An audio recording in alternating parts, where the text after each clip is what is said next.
नमस्ते एवरीवन। इस वीडियो में हम मातृभूमि के मान इसके कुछ और क्वेश्चन आंसर को रिवाइज करने की कोशिश करेंगे। शुरू करने से पहले जब भी हिंदी में आप आंसर्स लिखिए, जैसे मातृभूमि का मान, उसके जो मेन कैरेक्टर्स है राव, हेमू, महाराणा लाखा, अभय सिंह, उनके कैरेक्टर स्केच को हमेशा याद रखिए। और जब भी आप आंसर लिखिए, एक एडिशनल इन्फॉर्मेशन, एक एडजेक्टिव जो मेन कैरेक्टर के साथ लिखने की कोशिश कीजिए। इससे आपका आंसर और इम्प्रेसिव बन जाता है। हम देखते हैं आंसर्स कैसे लिखा जाता है। फर्स्ट क्वेश्चन इज, प्रेम का अनुशासन हाड़ा वंश सद शक्ति का नहीं। मेवाड़ के महाराणा को यदि अपनी ही जाति भाइयों पर अपनी तलवार आजमाने की इच्छा हुई है तो उससे उन्हें कोई नहीं रोक सकता है। बूंदी स्वतंत्र राज्य है और स्वतंत्र रहकर वह महाराणाओं का आदर करता रह सकता है। अधीन होकर किसी की सेवा करना वह पसंद नहीं करता। याद कीजिए कब का सीन है। अंडरलाइन कीजिए जो भी इम्पोर्टेंट वर्ड्स आपको इसमें दिखाई देते हैं, जैसे हाड़ा वंश, शक्ति, बूंदी स्वतंत्र राज्य, महाराणाओं का आदर। अब हम देखते हैं आंसर को इलोबरेट कैसे करते हैं। फर्स्ट क्वेश्चन इज, इसी के बेस्ड, वक्ता कौन है? वक्ता बोलने वाला।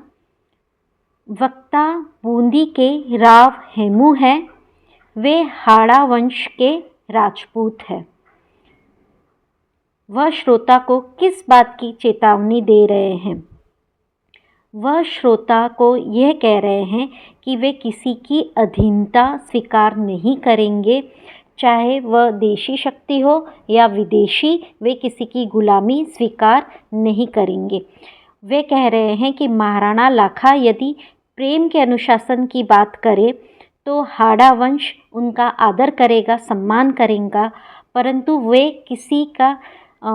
वे शक्ति का अनुशासन नहीं मान सकते। एक लाइन है, लेसन में भी है, आप उसको लर्न कर लीजिए। प्रेम का अनुशासन मानने को हम तैयार हैं, शक्ति का नहीं। नेक्स्ट क्वेश्चन इज, बूंदी कैसा राज्य था और वह स्वतंत्र क्यों रहना चाहता था? बूंदी एक स्वतंत्र राज्य था। बूंदी के शासक थे वीर राव हेमू। राव हेमू महाराणा लाखा के द्वारा दिया हुआ जो प्रस्ताव था कि सभी राजपूत को एक हो जाना चाहिए और उन्हें मेवाड़ की अधीनता स्वीकार कर लेनी चाहिए, इस प्रस्ताव से बिल्कुल भी सहमत नहीं थे। बूंदी के राव हेमू चाहते थे कि बूंदी एक स्वतंत्र राज्य है और वह हमेशा स्वतंत्र ही रहेगा। उसे किसी की भी गुलामी स्वीकार नहीं थी, न विदेशी शक्ति की, न ही मेवाड़ के महाराणा की।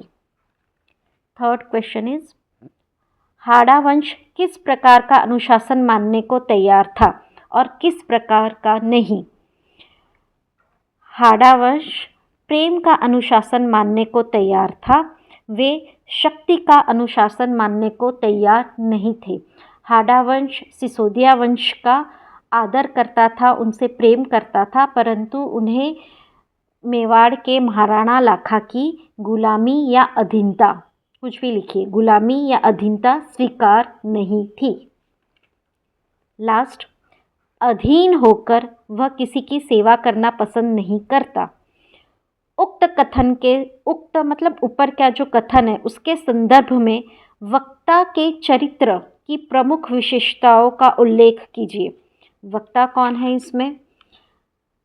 इसके वक्ता है बूंदी के शासक राव हेमू। अधीन होकर मतलब गुलाम होकर, तो इसी से हम अपना आंसर इलॉबरेट करेंगे। मेवाड़ के महाराणा लाखा ने बूंदी को प्रस्ताव भेजा था कि वह उनकी अधीनता स्वीकार कर ले, परंतु बूंदी एक स्वतंत्र राज्य है और वह स्वतंत्र ही रहेगा। उसे किसी भी, ना चाहे वह विदेशी शक्ति हो या महाराणा राणा, उसे किसी की भी गुलामी स्वीकार नहीं थी। उन्हें प्रेम का अनुशासन मानने को तैयार थे, परंतु शक्ति का नहीं। वे किसी के भी अधीन होकर उनकी सेवा नहीं करना चाहते थे। इससे हमें महाराव या राव हेमू उनकी जो विशेषताएं हैं, जैसे कि आत्मविश्वास, स्वाभिमान, निर्भयता, वीरता। वे एक सच्चे देशभक्त और राजपूत थे। इन गुणों का प्रदर्शन, इन गुणों की विशेषताओं का उल्लेख किया गया है। चलिए देखते हैं next question. Next question is, प्राण जाए पर वचन न जाए, यह हमारे जीवन का मूल मंत्र है। जो तीर तरकश से निकलकर कमान पर चढ़कर छूट गया, उसे बीच में नहीं लौटाया जा सकता। फर्स्ट क्वेश्चन, प्राण जाए पर वचन न जाए किसके जीवन का मूल मंत्र था? प्राण जाए पर वचन न जाए, यह मेवाड़ के शासक महाराणा लाखा के जीवन का मूल मंत्र था।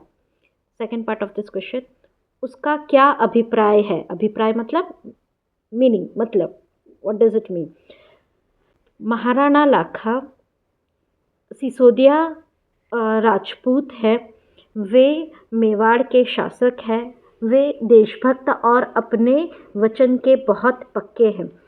अगर उनके मुंह से कुछ वचन निकल जाए तो वे प्राणों की बाजी लगाकर भी अपने वचन को पूर्ण करते थे। वे वचन के पक्के थे, इसीलिए कहा जाता है कि प्राण जाए पर वचन न जाए, यह महाराणा लाखा के जीवन का मूल मंत्र था। नेक्स्ट क्वेश्चन, मुंह से निकले हुए वचनों को किस प्रकार से नहीं लौटाया जा सकता और क्यों? मुंह से निकले हुए वचनों को उस प्रकार लौटाया नहीं जा सकता क्योंकि जिस तरह से तीर तरकश से एक बार निकल जाए, कमान पर चढ़ गया और छूट गया, तो उसे लौटाया नहीं जा सकता। उसी तरह जो शब्द, जो वचन मुंह से निकल गए, उन्हें पूर्ण किया जाना चाहिए, उन्हें हम वापस लौटा नहीं सकते थे, ऐसा महाराणा लाखा का मानना था। वे मानते थे कि वे सूर्यवंश में पैदा हुए राजपूत हैं और वे हमेशा वचन के पक्के हैं। नेक्स्ट क्वेश्चन, क्या महाराणा लाखा की प्रतिज्ञा आसानी से पूरी हो सकती थी और यदि नहीं तो क्यों? कि महाराणा लाखा ने प्रतिज्ञा ली थी कि जब तक मैं बूंदी के दुर्ग में ससैन्य, या आप लिख सकते हैं, जब तक बूंदी के दुर्ग में सेना के साथ प्रवेश नहीं करूँगा, अन्न जल ग्रहण नहीं करूँगा। महाराणा लाखा की यह प्रतिज्ञा आसानी से पूरी नहीं हो सकती थी क्योंकि उन्हें बूंदी के